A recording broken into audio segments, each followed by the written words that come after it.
Rodovne Milane, hvala ljudi što pratite moj YouTube kanal. A vi koji ne pratite, zapratite, stisnite zvonce, pogledajte stare snimke i proslijedite drugima da ih pogledaju. Danas nastavljam sa Banjskom poveljom kralja Milutina. Bratoslav, brata slavi, živi brata slaveći.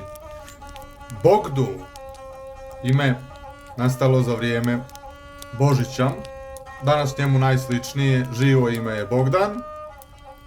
Stojan, još uvijek živo ime, stajati, zaustavljati.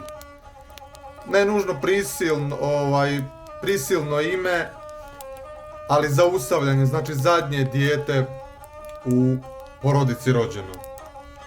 Inoslav, prvi koji slavi. Njemu danas najbliže živuće ime, koje ima bukvalno isto značenje, je Prvoslav. Ta dva imena su jednoznačna samo sa drugim korijenima. Strojilom, strojiti, postrojavati. Velimir, još uvijek živo ime.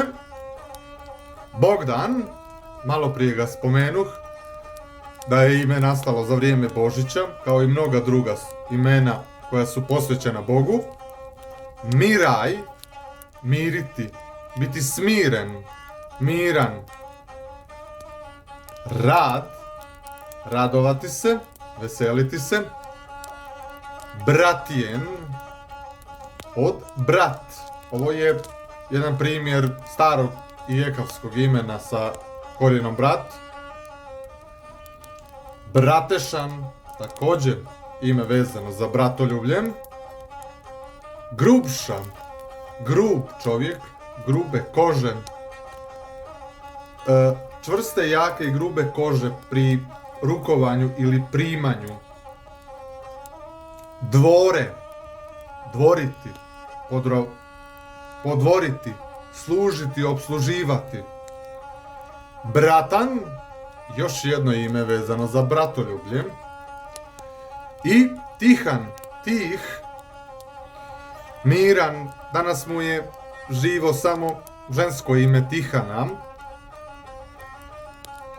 Hvala ljudi što ste slušali i gledali ovaj snimak. Slobodno zapratite vi koji niste, te stisnite zvonce, pregledajte stare snimke i proslijedite drugim ljudima da pogledaju. Hvala vam i ugodan dan. S Bogom!